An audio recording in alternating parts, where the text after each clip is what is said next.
Está no ar Gente que Fala, o melhor programa de debates do rádio brasileiro. Gente que Fala tem texto e direção geral do jornalista Fausto Camunha.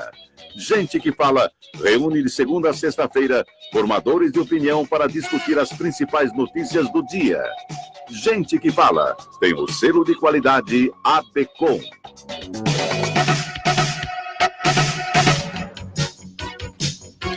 Olá, ouvinte do programa Gente que Fala, boa tarde, seja bem-vindo. Eu sou o Mauro Friesman, nós estamos no ar na rádio Trianon AM 740 de São Paulo e também pela rádio Universal AM 810 de Santos. Você nos assiste pelas redes sociais, Instagram, @programa Gente que Fala e facebook.com/programa Gente que Fala.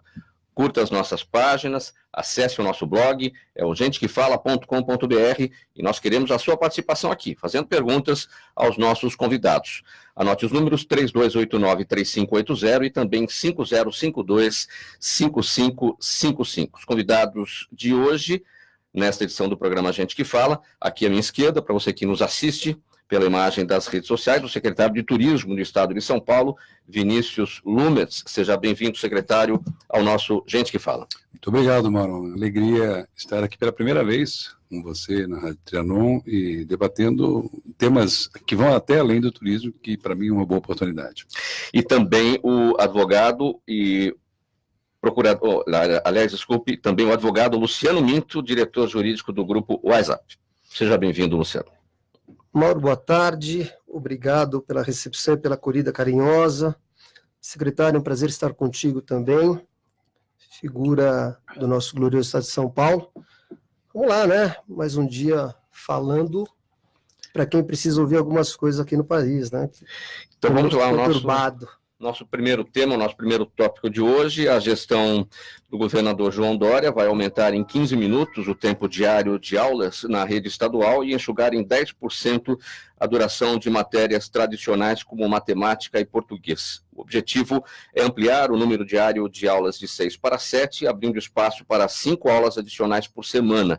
Uma sobre tecnologia, 2 eletivas, ou seja, são 2 que os alunos irão escolher, e 2 de projeto de vida, nas quais os estudantes farão atividades para definir seus objetivos para o futuro.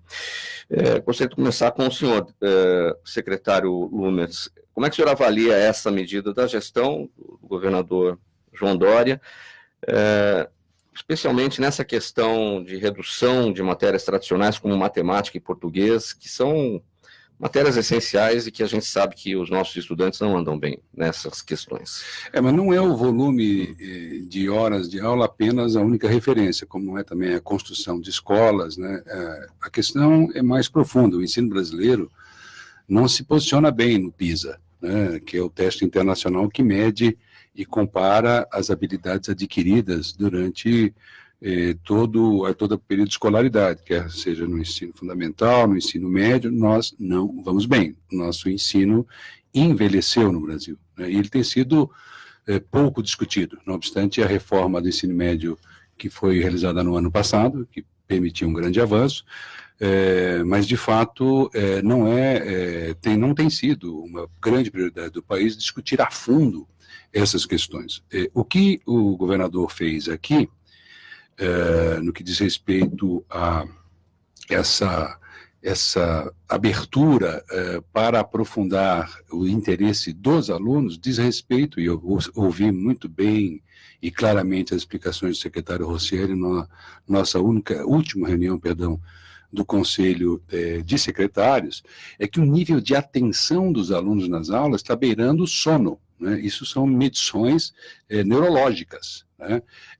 O mundo real hoje é um mundo excitante, o mundo da internet, das imagens, dos filmes, das redes, e o mundo monótono do ensino precisa ser ativado. O aluno se ativa quando ele começa a ter interesse, né? E a aplicação, nós precisamos de mais matemática aplicada, mais português aplicado, nós precisamos, talvez em alguma dimensão, mais foco em resultados do que apenas num sistema tradicional que não está nos levando muito distantes de onde nós íamos no passado. Muito pelo contrário, o mundo inteiro está fazendo revoluções na educação. E essa ideia de projeto de vida, eu tenho conhecimento de uma pesquisa que foi feita. Eu fui muitos anos do SEBRAE, dirigente do SEBRAE Nacional, de Estado, né? E nós estudamos muito essas questões de empreendedorismo, ensino, capacitação, educação. E tem um estudo que foi feito na Universidade de Harvard que mostra, e um estudo que foi feito ao longo de 20 ou 30 anos, eu não me recordo bem, né? Onde demonstra que os 10% dos alunos que sabiam o que queriam da vida, o que tinham um projeto de vida, obtiveram mais em felicidade do que os outros 90%. Isso de uma grande universidade. Ou seja, as pessoas precisam começar a participar e refletir sobre as suas vidas, o que elas querem fazer e vocações. E eu acho que nós demos aqui um importante passo no estado de São Paulo, não só aqui, mas também na mudança do calendário escolar, que vai criar mais 2 momentos de férias ao longo do ano, exatamente como nos países desenvolvidos, para despressurizar o professor, despressurizar o aluno, permitir uma reprogramação de aula, permitir o recálculo das metas, né, e fazer simplesmente o que os países do hemisfério norte estão fazendo há muitos e muitos anos. Né? Então, isso também vai permitir para o turismo a maior movimentação no estado no outono e na primavera. Tudo isso exatamente como fazem os países que deram certo. Nós, no Brasil, nós devemos parar de inventar a roda, muitas vezes, né? E podíamos olhar um pouco mais de seriedade, como estão fazendo os chineses, os japoneses, os coreanos há mais tempo, olhar para os países bem-sucedidos, ver como eles fazem, avaliar a sua aplicabilidade no Brasil e fazê-lo. E todas essas mudanças estão aqui lideradas pelo governador João Dória, tem isso como base, referências internacionais de sistemas de ensino mais bem-sucedidos, alunos mais motivados, né, e períodos de descanso e de gestão, de preparação fora da sala de aula que sejam compatíveis com uma educação reflexiva, uma educação pensada, não uma educação automática. Nós estamos no automático na educação no Brasil há meio século ou mais, né? Nós temos que partir para uma outra etapa. Então, a entrada da tecnologia, a discussão da tecnologia, de 2 eletivas e 2 aulas de projeto de vida, vão motivar o aluno a entender por que ele quer aprender matemática, para que serve aprender matemática, para que serve o sentido das coisas, aprender português, por que funciona, como vai funcionar na vida dele, porque ele é o operador da vida dele. O aluno tem que ser operador da sua própria vida. Quando o aluno está diante do seu celular, ele opera a sua vida. Mas com o repertório que ele tem, mesmo as redes sociais não são suficientes, porque ele vai cair em lugares que ele não deveria estar, fazendo coisas que ele não deveria fazer. Por quê? Porque a questão da cultura é uma questão de repertório. A interpretação do mundo é feita à luz de um repertório pessoal. E ampliar o repertório do aluno é essencial para que ele tenha condições de trabalhar com as informações excessivas, inclusive infotóxicas em alguns casos, mas para que ele saiba selecionar. Então, interpretação, motivação são o fulcro dessa reforma. Luciano Minto, sua avaliação sobre essa medida do governador João Dória, você que dirige um grupo educacional, acima de tudo, quer dizer, além dessas modificações, são 6 aulas hoje, vão ser 7 aulas, porém, com tempo menor, hoje são 50 minutos, esse tempo vai cair para 45, isso vai aumentar a permanência das crianças na escola por mais 15 minutos, mas tem a questão do professor, você tem que adaptar o professor para essas mudanças todas que viram. Como é que você avalia? Mauro, eu venho de uma família de educadores. Meu pai foi assistente de direção da Escola Senai, foi diretor de escola de Estado, minha mãe foi professora, então a vivência minha na educação já vem de berço. Eu fui professor universitário, trabalho com universidade, trabalho com o grupo WhatsApp, que é o grupo Wizard, sempre nesse mundo da educação.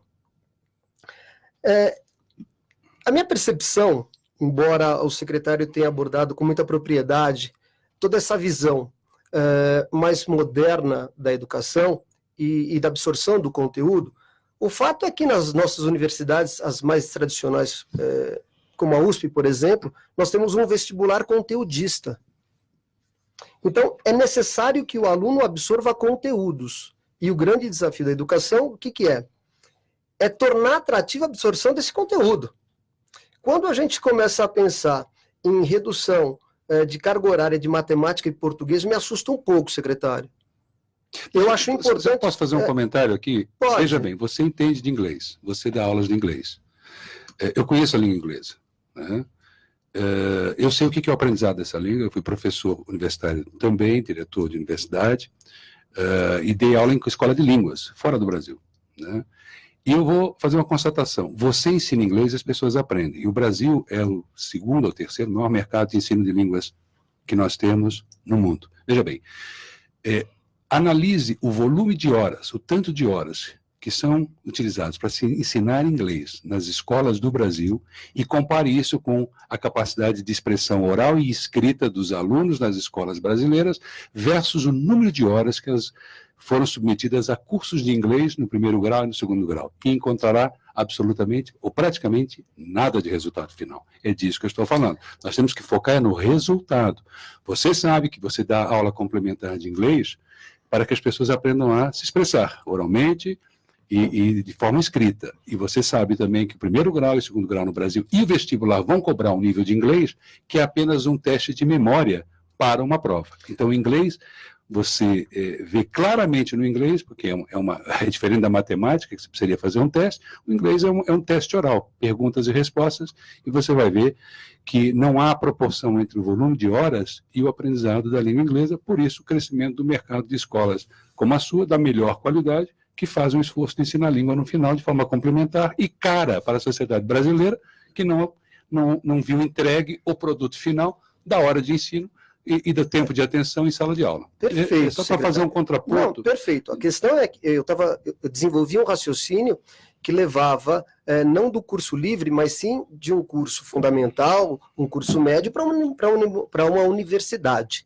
Era esse o raciocínio que eu desenvolvia na situação anterior. Então, veja bem, quando eu falo de conteúdos e falo de desafio nos novos mecanismos, nas novas metodologias de ensino para torná-lo atrativo, eu quero que esse aluno do ensino médio e do fundamental tenha uma atenção especial, tanto em desenvolvimento de tecnologia de material didático, quanto também em duração, em permanência dele nas escolas, porque aumentar de 6 para 7 aulas, diminuir o tempo de hora-aula de 50 para 45 minutos, mas não me colocar esse aluno em período integral na sala de aula, me parece que é uma medida que não vai atingir os problemas que a gente precisa, principalmente de ranking. O senhor acabou de mencionar que nós estamos muito mal qualificados no PISA. Verdade. Por quê? Porque o aluno brasileiro ele fica pouco tempo em sala de aula. Eu preciso de alunos nas universidades preparados, porque quando eu ensino em sala de aula universitária, secretário, eu não encontro um aluno com capacidade de abstração. Tornar necessário e tornar essencial para o aluno o ensino médio fundamental, para ele ter uma capacidade cognitiva, não só por conta de origem dele, mas também de raciocínio lá na frente, é fundamental. Nós temos pessoas que leem e não interpretam, e não conseguem absorver o que estão lendo. Trabalhar com o projeto de vida eu acho interessante, dar noção de empreendedorismo é algo interessante, que a gente faz também no Grupo Weiser. O Portal Meu Sucesso visa qualificar as pessoas para que elas tenham um futuro melhor. Mas eu acho que o problema não é aumentar de 6 para 7 aulas, a solução, melhor dizendo, não é aumentar de 6 para 7 aulas, mas sim deixar o aluno em tempo integral nas escolas públicas.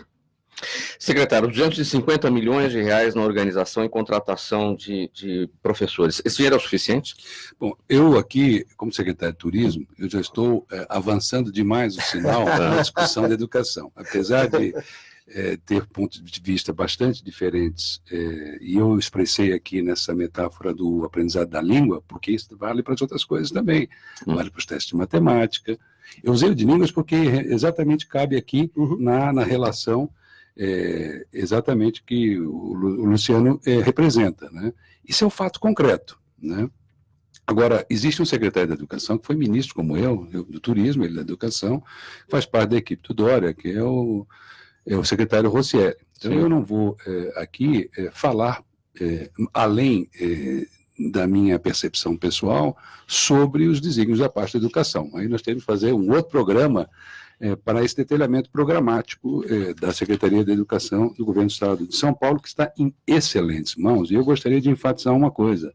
Essa ideia do Brasil de que qualquer mudança ela acaba sendo tratado como uma coisa que não vai resolver tudo, Não é essa a ideia. Quando você faz mudança, você está avançando, você está fazendo, você está caminhando, você está andando para frente, você está testando, você está buscando soluções. É diferente de ficar parado onde você está, onde o resultado é ruim, né? Essa é uma velha máxima atribuída a Albert Einstein, que dizia que o sinônimo da loucura é fazer sempre a mesma coisa esperando resultados diferentes. Essa é a antítese da própria ciência. Você vai testando, vai fazendo, vai avançando, vai perscrutando, vai vendo o que os outros países fazem e vai acelerando, né? Você precisa fazer essas tentativas, essas transformações, essa de uma forma geral. De forma específica, cabe ao secretário expressar os detalhes dessa reforma, porque o que nos cabe de positivo aqui é que há uma coincidência, e as coincidências podem ser positivas, que para nós haverá uma maior movimentação no caso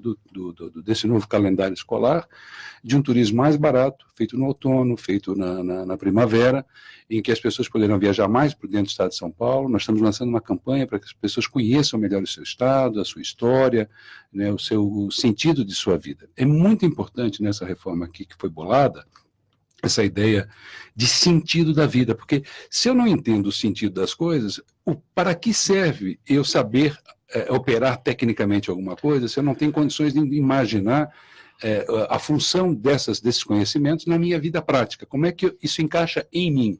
Não no professor que está dando aula, em sim como importa para mim aprender português, como importa e para quem importa aprender matemática ou inglês, como isso vai operar na minha vida num projeto e de interesses meus, né, das minhas vocações.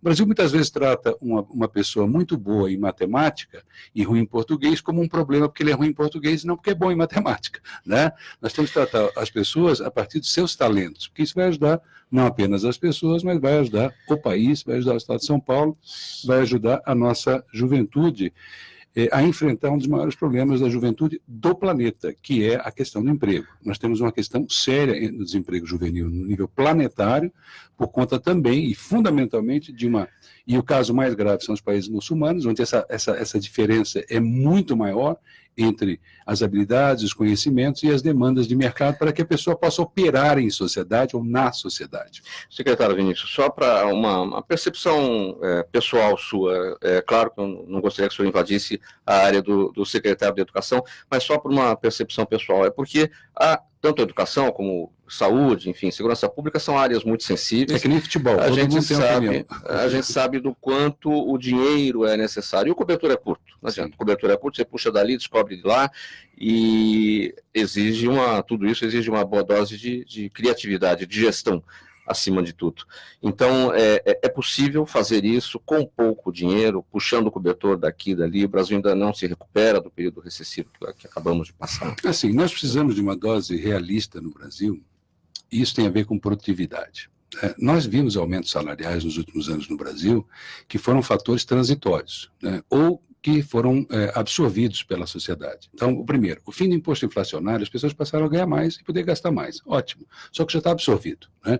Isso gerou uma capacidade de tomar crédito no Brasil de 16% ou 17% do PIB para cerca de 90% do PIB. E um crédito caríssimo. Então, as pessoas se endividaram e obtiveram poucos bens em relação a isso. Nós tivemos um momento, isso é muito importante, em que as nossas commodities valeram muito. Então, nós ficamos mais ricos durante algum tempo produzindo e exportando as mesmas quantidades. Nós tivemos uma transferência das pessoas, de muita gente que saiu do setor industrial e foi ganhar melhor neste período na área de serviços, né? E, infelizmente, graças à desindustrialização do nosso país, né?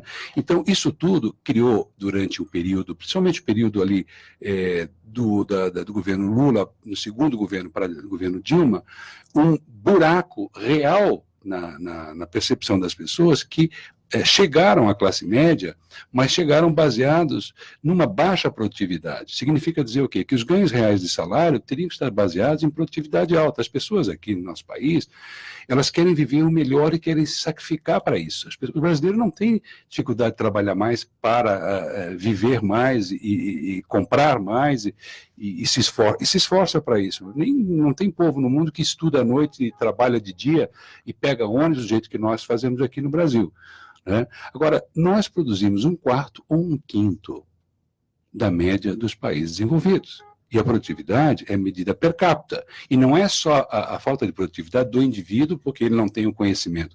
É porque tem imposto demais, tem juro demais, a competitividade, o tal custo do Brasil, essa falta de competitividade sistêmica, faz que falte dinheiro no final da conta. Né? Isso é um raciocínio lógico que nós estamos aprendendo agora, aprendemos com a reforma trabalhista, nós tínhamos 80% ou 90% das ações trabalhistas do planeta.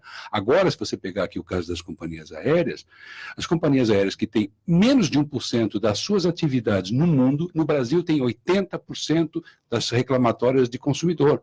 Então é um país muito complicado do ponto de vista da produtividade, o que faz com que não sobre muito no final. Vai tudo para juro, né? E vai tudo para imposto. Né? Então você não tem uma economia liberal no sentido da produção. Por isso essas medidas que estão sendo tomadas aí pelo Paulo Guedes, que muita gente não entende, que o Brasil entrou num viés de misturar uma ideia socializante com uma herança paternalista, me juntou tudo e o Estado tem que resolver. Quando a sociedade não consegue girar, um pequeno empresário não consegue vencer, né? As pessoas não conseguem vencer na vida e aumentar o produto interno bruto e aumentar, por conta disso, a produtividade do país, que encontra um ambiente inóspito. Eu vou te dar um exemplo. No turismo, nós temos o maior potencial natural para desenvolver o turismo no mundo, entre todos os países do mundo.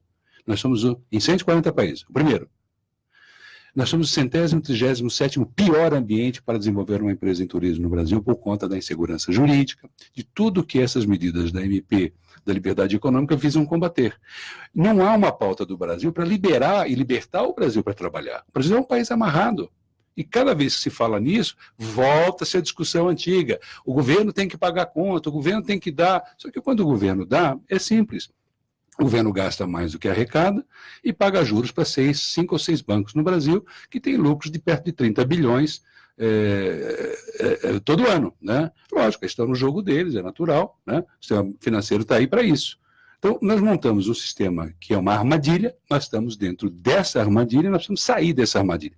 Aí sim vai sobrar recursos. Né? É preciso dar mais eficiência à máquina pública? Evidentemente, mas é preciso mais recursos para aplicar na máquina pública de forma correta e com acompanhamento de gestão, o que eu tenho visto no governo de São Paulo. Eu tenho visto o governador João Dória chegar, como ontem, chegou às 6h30 da manhã e saiu à meia-noite. E eu sei porque eu participei de vários encontros com ele. Quer dizer, tem que trabalhar muito, tem que se esforçar muito e tem que mudar o paradigma. Nós achamos no Brasil que nós vamos ter um resultado diferente. E ninguém quer mudar nada, porque quem tem que mudar no Brasil é o outro. Não sei se você já percebeu, Mauro. O outro tem que mudar. Eu não preciso mudar. Eu continuo fazendo exatamente como eu fazia, acreditando nas mesmas coisas e sabotando a evolução de um país que precisa se modernizar, que precisa romper. Agora, existem fundamentos.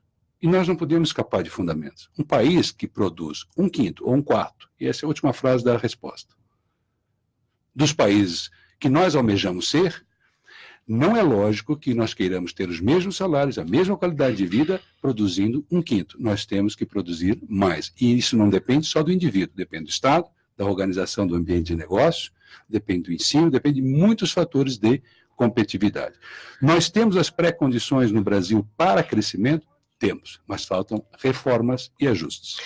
Em uma iniciativa para atender clientes do segmento de alta renda que investem no exterior, o Bradesco fechou a compra do BAC Flórida, acho que é isso, né? BAC Flórida, ou BAC Flórida, esse é o nome do banco lá, nos Estados Unidos, por $500 milhões. O banco mira os $400 bilhões que brasileiros têm investidos nos Estados Unidos. 20% dos clientes do BAC são brasileiros. Com essa aquisição, o segmento private do Bradesco passa dos atuais 13 mil para 23 mil correntistas de altíssima renda. Luciano, o que esse negócio do Bradesco simboliza? Mauro, recentemente o Paulo Guedes fez uma referência a essa questão dos bilhões que o brasileiro mantém fora do país. Ele fez até alusão a algumas pessoas, dentre as quais ele destacou um brasileiro que tem um time de futebol, que coincidentemente é meu cliente, que é o dono para a rede que eu trabalho, de escola de inglês, secretário. Enfim, o que acontece?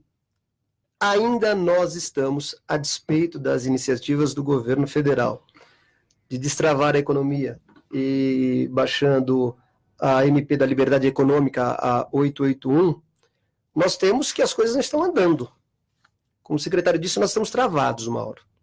Então, nós temos um volume de dinheiro muito grande lá fora, ainda o fantasma da insegurança jurídica no Brasil, porque, por exemplo, o Código Civil foi estabelecido em alguns princípios, dentre os quais eu gostaria de destacar 2 apenas. Eticidade e sociabilidade. Quando eu falo eticidade, eu entro um pouco em confronto com uma sociedade que se pauta mais pelo politicamente correto do que pela ética. Então, nós já temos um descompasso entre Código Civil e medida provisória que quer destravar a economia, tá certo? E sociabilidade é aquela coisa, né, de deixar mais ou menos tudo equilibrado. Isso traz insegurança jurídica, faz com que o brasileiro que tem recursos significativos tenha receio de aportar no país, busca um ambiente de segurança, o governo federal tenta, de toda maneira, trazer um conforto, um ambiente mais estável para investimentos, e o Bradesco compra lá fora uma instituição para fazer essa gestão. Para mim demonstra a saída do risco Brasil, a gestão hoje mais na mão de um brasileiro no banco lá fora, porque nós já tivemos problemas de offshore, tivemos o problema da repatriação, tudo isso passa agora, Mauro, por um momento do quê? De insegurança. O país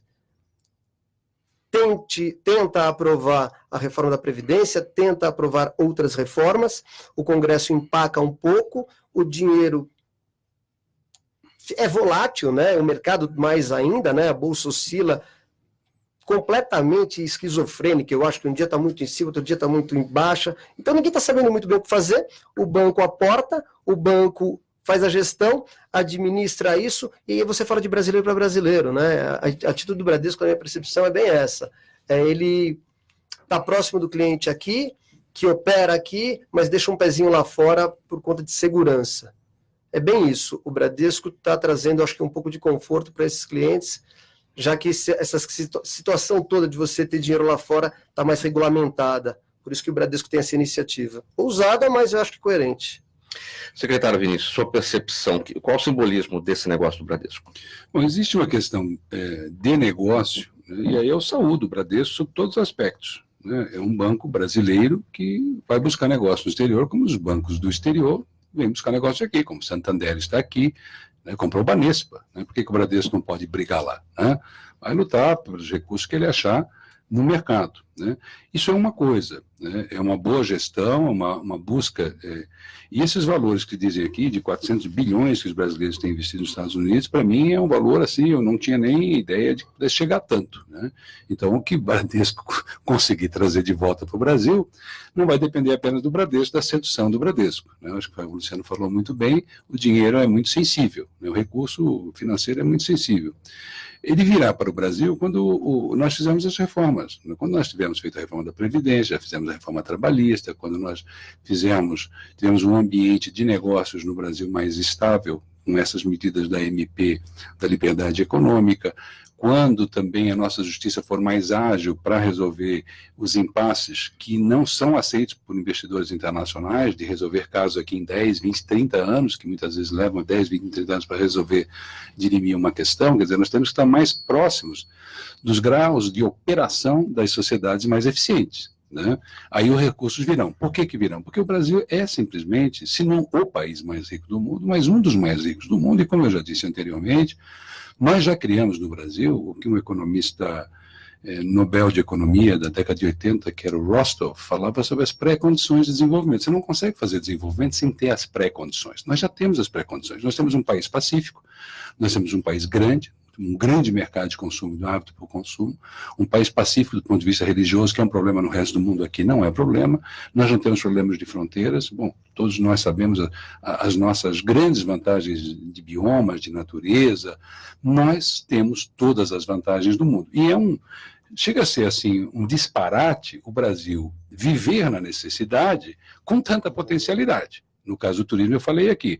E se explica. Você tem o maior potencial natural para desenvolver o turismo entre 140 países, né? Você tem o 8º potencial cultural, e quando chega na facilidade para abrir negócio, você é 100º, 37º, tem Botsuana e os outros 2. Quer dizer, nós não estamos entendendo de forma pragmática como é que acontece o desenvolvimento econômico, né? É preciso que se crie um ambiente, as reformas estão fazendo isso, depois dessas reformas que estão vindo agora, essa da MP, da liberdade econômica, que precisa ser melhorada, trabalhada, discutida no Congresso, mas o Paulo Guedes está certo, né?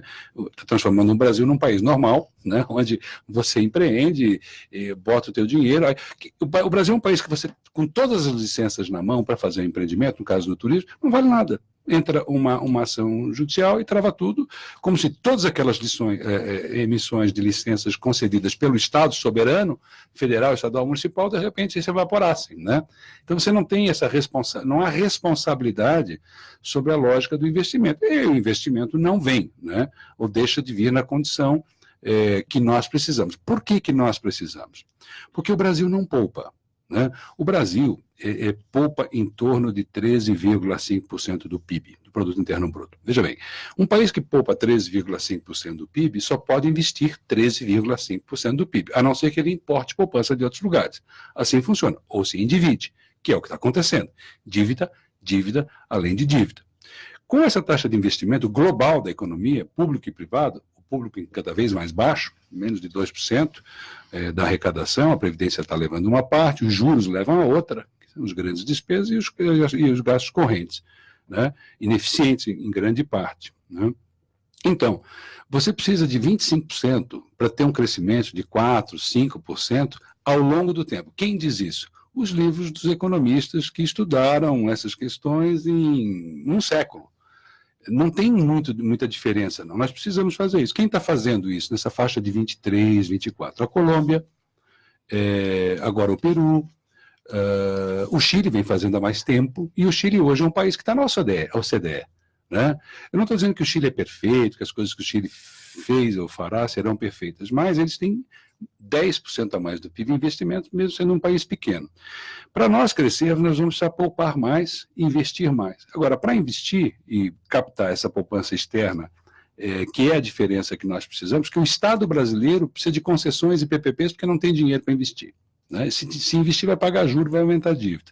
Então, você precisa de iniciativa privada e precisa complementar com a iniciativa privada internacional. Então, nós só temos uma saída: transformar o Brasil num lugar seguro para o investidor, que as pessoas possam vir investir e que nós, brasileiros, entendamos que o desenvolvimento é, acima de tudo, Mauro, Luciano, uma questão moral. Se nós não entendermos que o desenvolvimento é uma questão moral, nós estaremos nos punindo sem consciência da punição que nós estamos nos submetendo. Um pai que tem um emprego, um único pai, uma única mãe, que consegue educar seus filhos, tem um efeito na cadeia histórica para centenas de anos. Basta nós olharmos para trás e as pessoas que nós conhecemos, aquele que teve um pai, um avô, que se formou, que conseguiu montar uma empresa, educar seus filhos, essas pessoas fizeram grande diferença não só para as suas famílias, para os seus grupos aos quais eles pertencem, mas para o país. Nós precisamos mais disso, e o nome disso é afluência social, e isso é essencialmente moral. Oportunidade é uma questão moral. A perda de tempo na burocracia, nos custos que não condizem com a realidade, além de imoral, eu diria que do ponto de vista religioso seria até pecado, está lá no Velho Testamento. Roubar o tempo, sempre sagrado, de alguém é pecado. Isso, pecado não era, mesmo do ponto de vista religioso, no código do Velho Testamento, não era apenas para dizer, olha, Deus vai te castigar. Não, você está sacrificando moralmente uma oportunidade que está ali e você está negando e sonegando, com burocracia, com juro alto, com inveja, com todos os princípios que são contrários à libertação e à liberação das pessoas para se realizarem. E o Brasil tem essa condição. Nós só precisamos fazer com que o ambiente de negócios, simples assim, reproduza as condições dos ambientes de negócio onde investimentos estão acontecendo, porque aqui será sempre mais vantajoso. Antes da gente seguir para o próximo tópico dessa edição do programa Gente que Fala, eu quero fazer um convite para você, ouvinte que nos acompanha. Vamos juntos combater o Aedes aegypti, o mosquito transmissor da dengue, da zika e chikungunya? Olha, você que está em casa, lembre-se, a maioria dos focos do mosquito está dentro dos imóveis. E que mesmo com o fim do verão, ele continua agindo. Então, não deixe água parada em nenhum recipiente, mesmo que bem pequenos, vasos de plantas, garrafas, calhas, pneus e até na gaveta debaixo da geladeira, você tem que sempre dar uma espiadinha. É nesses lugares que o Aedes aegypti deposita seus ovos e eles demoram só 7 dias para crescer e sair por aí picando.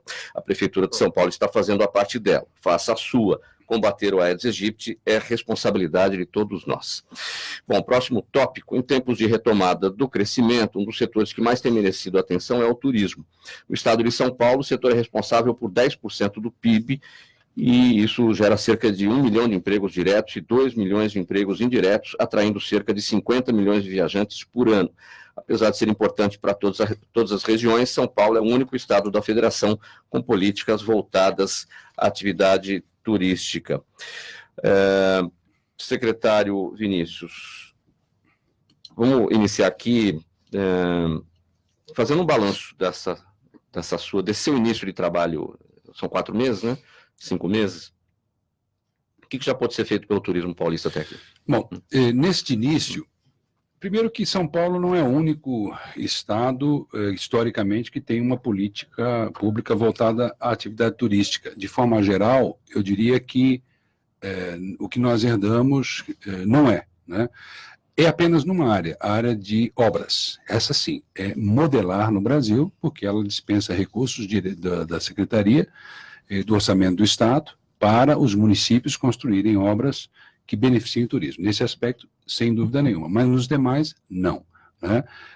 A estrutura da Secretaria de Turismo de São Paulo está sendo construída na direção de cumprir os objetivos que ela não cumpre hoje, que é política de marketing e comunicação, estruturação de destinos, conhecimento, pesquisa, setores que ela não tem. Então, nós estamos fazendo isso, a exemplo do que tem no Ministério, tem no Embratur e algumas secretarias de Estado de alguns estados brasileiros. Né? Tem alguns estados brasileiros que estão bem estruturados. Então, isso está sendo feito. O que nós já fizemos nesse período? Algumas coisas importantes.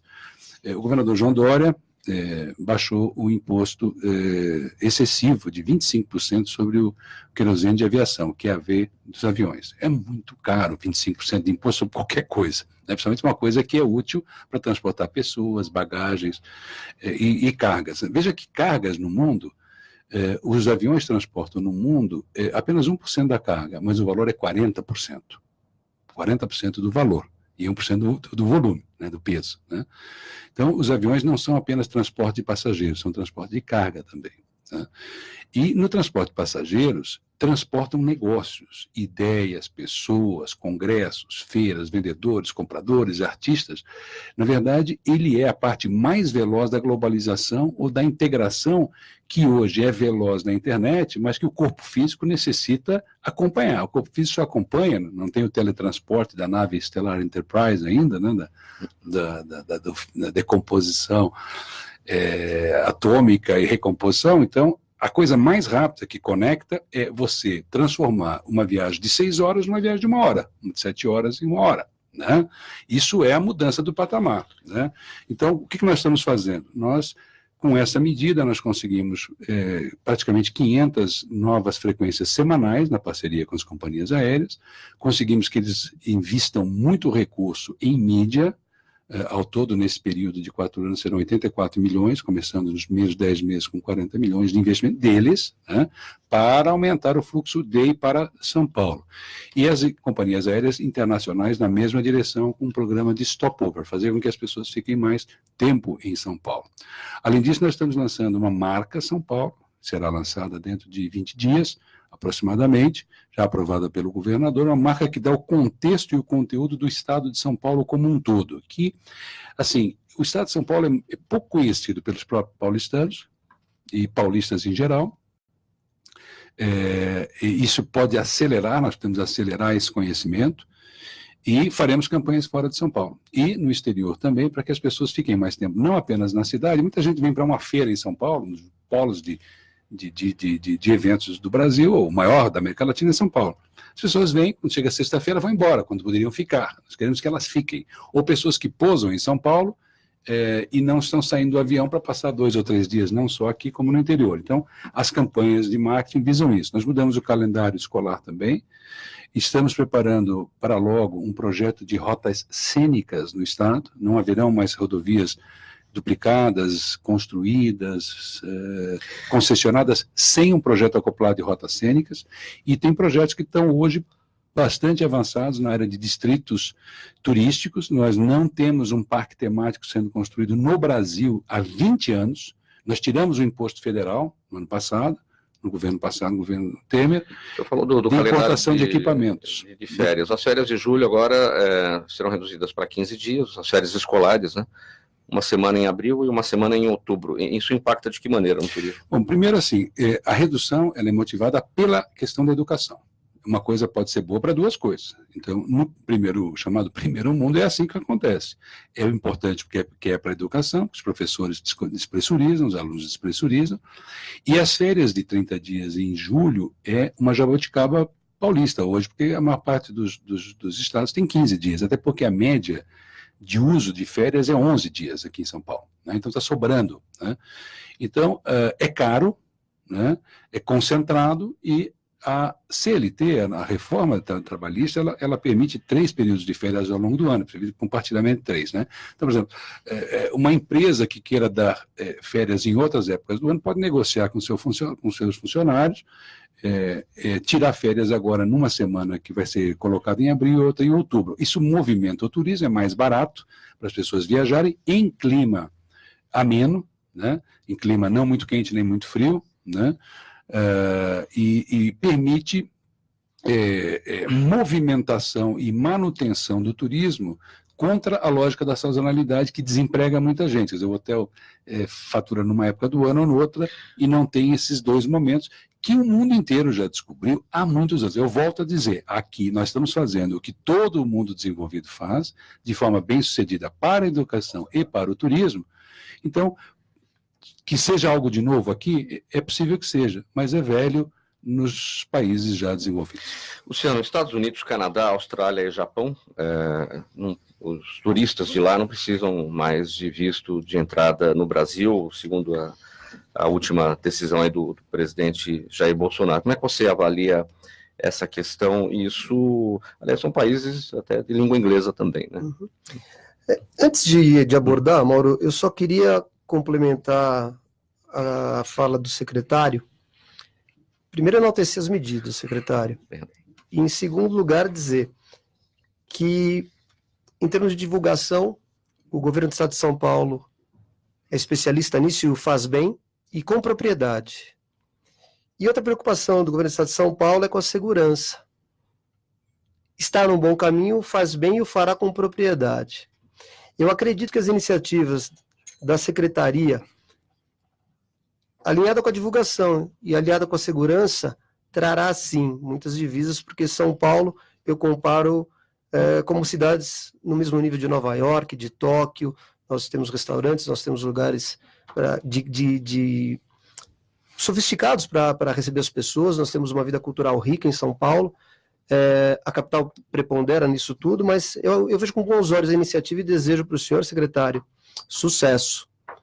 E divisas no mundo inteiro são muito bem-vindas do segmento turístico e, claro, que isso fomenta bastante a economia. Mauro, a questão dos vistos, né? Isso tem gerado, mundo afora, discussões e acaloradas na exata medida em que você tem uma restrição maior ou menor para a circulação de pessoas. Os Estados Unidos em si, ele é bastante rigoroso porque o fluxo de pessoas para o país, principalmente no momento de pleno emprego e de expansão e de segurança, como nos Estados Unidos hoje é vivenciado, a despeito de como as coisas acontecem lá, isso não vem ao caso, né? A gente não tem que entrar no mérito de como a presidência atua ou não, mas o fato é que a economia lá caminha muito bem. Então, você tem dinheiro mandado para lá, como a gente falou no tópico anterior, e nós temos fluxo de pessoas também caminhando para lá. O mundo globalizado também permite que essas fronteiras sejam relativizadas, na minha opinião. Eu sou favorável à flexibilização disso. Eu não gosto muito de critérios muito rígidos na circulação, mas entendo que é necessário controlar um pouco as fronteiras, né? Porque senão você acaba enveredando em questões de soberania. O Brasil, por exemplo, restringir a entrada de pessoas por conta de reciprocidade em relação a vistos, eu critico.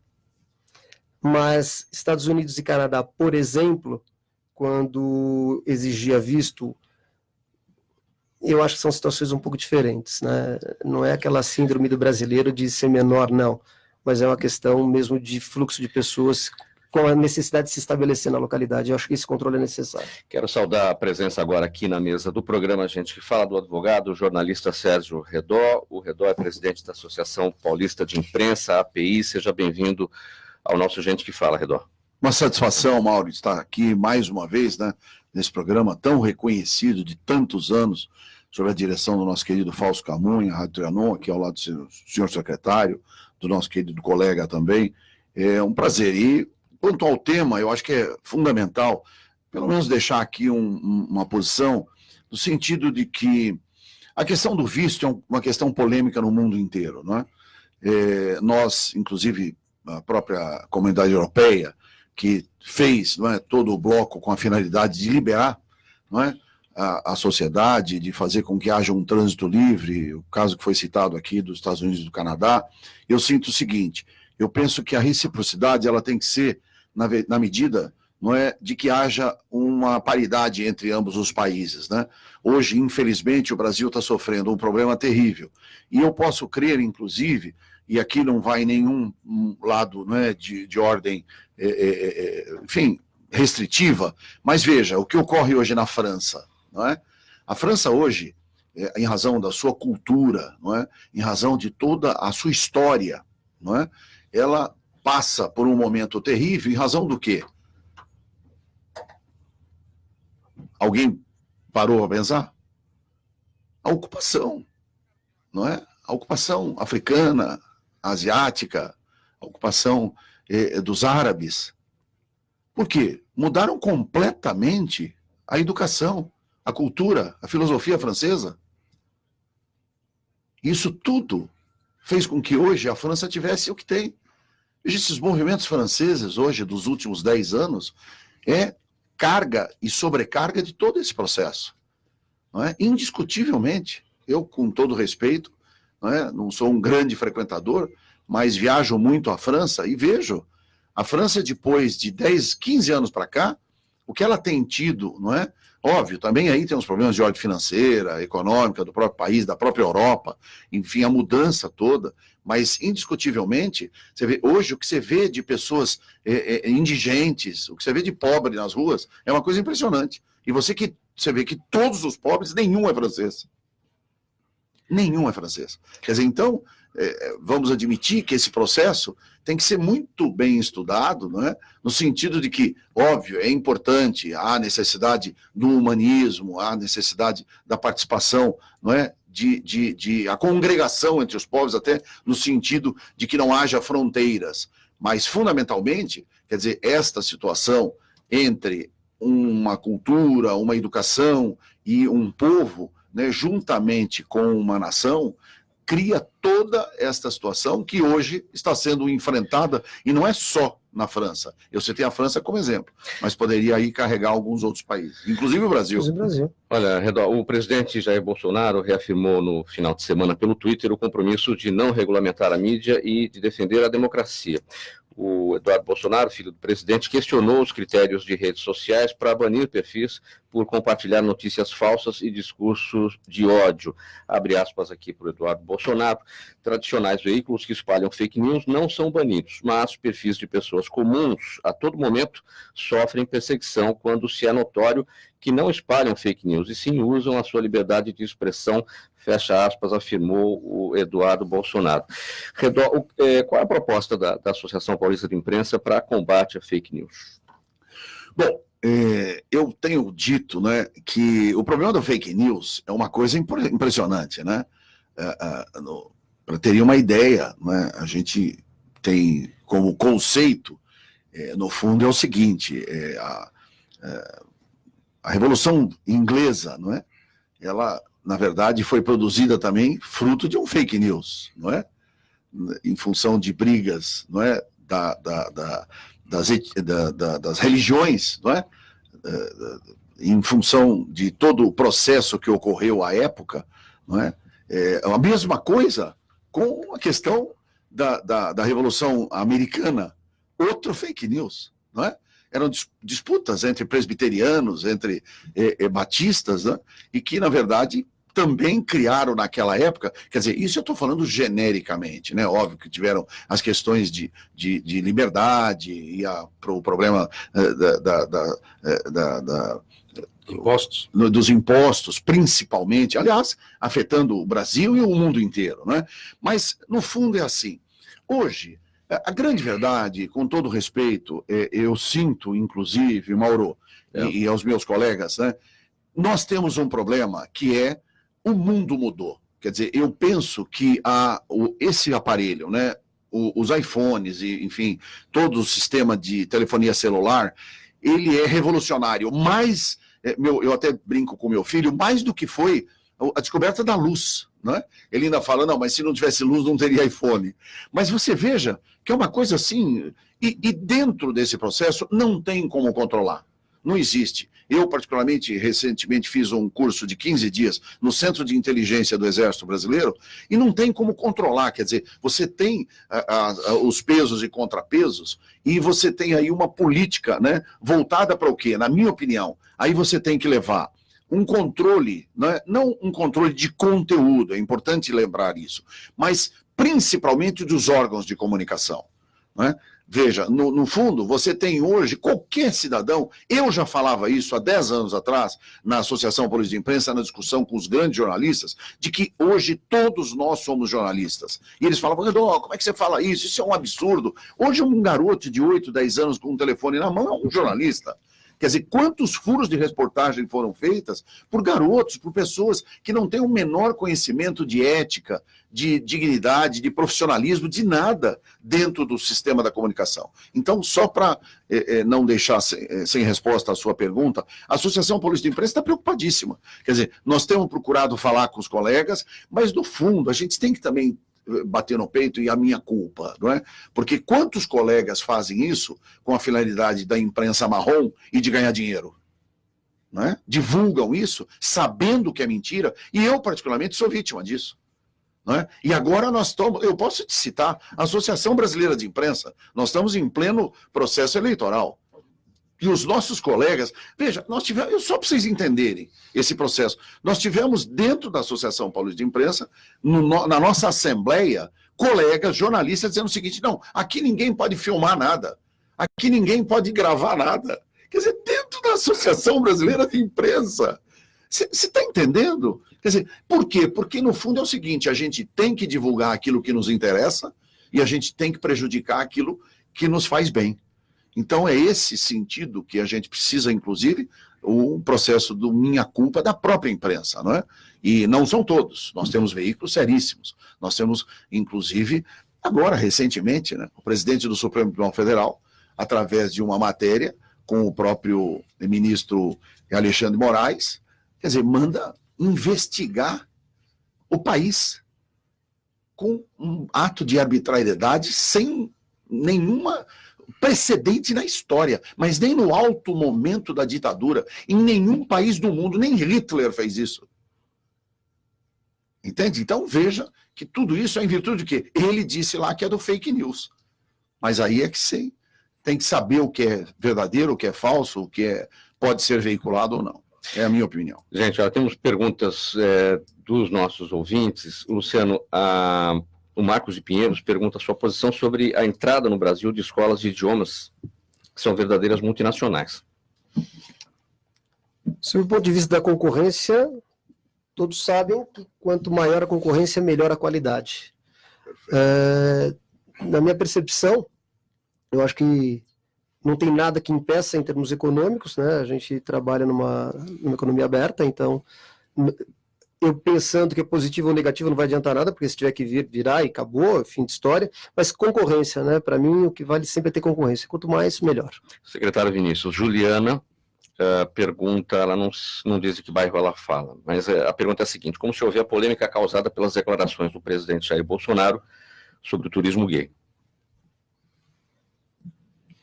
Eu não me lembro Acho que ela deve se referir, na semana passada, o presidente Bolsonaro chegou a declarar, se for o caso de os turistas virem para o Brasil para fazer sexo com mulheres, tudo bem.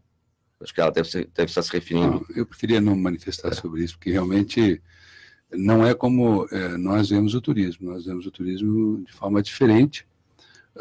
O turismo, ele é uma das formas mais importantes de aproximação dos povos. Existem poucas atividades no mundo, aliás, não existe nenhuma atividade no mundo, onde uma pessoa se desloca do seu ambiente para o outro ambiente com boa vontade. Quem sai de um lugar e vai para o outro, vai aberto para aquela sociedade para a qual está indo, não importa onde. Então, uma coisa muito subavaliada é o turismo, nesse aspecto. O aspecto do entendimento das pessoas e do drive, ele é extremamente tolerante. A lógica do turismo é a própria tolerância. Ir conhecer a China, ou o chinês vir conhecer a África, ou seja, é o contrário de tudo que está acontecendo no mundo em termos de polarização e preconceito, é o turismo. Então, todos os turismos, dentro da lei, e que não gerem exploração do ser humano, eu, como ministro, trabalhei duro nessa agenda contra o turismo sexual, de forma específica, né, com movimentos nessa área, com ações nessa área, mas o turismo, em geral, o turismo é da tolerância. E com relação à questão de preferência, eu acho que eu fico com a palavra do Papa Francisco, né? As pessoas têm que se tolerar, né, da maneira como elas são, né? Você não vai querer que as pessoas sejam diferentes do que elas são, porque aí você vai ver um mundo cada vez mais hipócrita, né? Acho que todos devem se respeitar, todos devem se tratar bem, né? Eu acho que existem questões de fundamentos e princípios. Aqui eu já citei o Velho Testamento, hoje eu vou citar de novo. Tratar o próximo como você gostaria de ser tratado é simples assim, né? Você tem respostas de fundamentos muito antigas que, se forem ouvidas, né, elas acabam com esse tipo de discussão. Isso é irrelevante. Outra pergunta, secretário, o Jaime do Jardim Bonfilholi. Na sua pasta há algum projeto religioso, inclusive com visitas a igrejas paulistas? E, para emendar aqui, a Andréia do Espírito Santo do Pinhal perguntou pelo Instagram.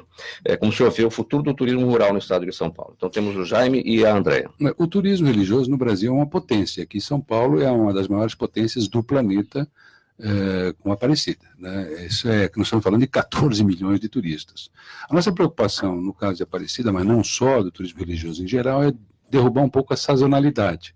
Existe uma concentração muito grande nos feriados religiosos, nos finais de semana, e existe uma lacuna muito grande de ocupação durante a semana. Isso vale para tudo no turismo. Um dos maiores desafios que o turismo tem, na era do compartilhamento, como o Redolfo falou aqui, da internet, aí tem um lado bom, né, da área positiva, a lógica do compartilhamento é sempre ocupar aquilo que está ocioso, aí você tem mais retorno ao capital. Hoje nós temos uma ocupação hoteleira em São Paulo de 54%. Você tem aí um percentual desocupado que nos cabe buscar ocupação, inclusive no turismo rural. Né, com as rotas cênicas que nós estamos desenvolvendo, com o fomento à mídia, ao marketing e uma plataforma de internet que está sendo criada junto com o Convention Bureau, nós esperamos revelar essas rotas para o mega público paulista e nacional, chegando no internacional. Porque São Paulo tem uma situação, Mauro, peculiar. E eu estou falando sobre para quem essa resposta é para... sobre quem o projeto religioso é para o Jaime do Jardim Bonfilholi. Né? A Andréia, do Espírito Santo do Pinhal, pergunta sobre o futuro do turismo rural. Então, aqui para a Andréia, eu já respondi o Jaime, na medida do tempo que nós temos aqui. Para a Andréia dizer que ali é a mesma coisa, né? Nós vamos precisar muito das redes sociais, porque para fazer com que... E São Paulo é aquela situação peculiar. São Paulo tem receptivo e emissor. É um estado que é o maior emissor do Brasil e o maior receptivo do Brasil. Então, funciona como um país, né? O turismo interno em São Paulo funciona como país. Esse potencial todo precisa ser acelerado, trabalhado. Nós estamos botando mais voos no interior, nós estamos botando mais campanha, vamos lançar agora uma campanha de viajar em São Paulo, vamos montar essa plataforma, aliás, está bem encaminhada com o Convention Bureau, para que as pessoas saibam onde é que estão essas rotas, o que tem de interessante, e elas possam acessar, bem como também as operadoras de turismo. Nós estamos com 80 pacotes criados novos para São Paulo, para o interior de São Paulo, então vem novidade por aí sim, nessas duas áreas. Luciano, dá tempo de a gente falar ainda aqui, você foi o primeiro advogado a fazer uma penhora de valores dentro de um consulado. É verdade. O que foi isso?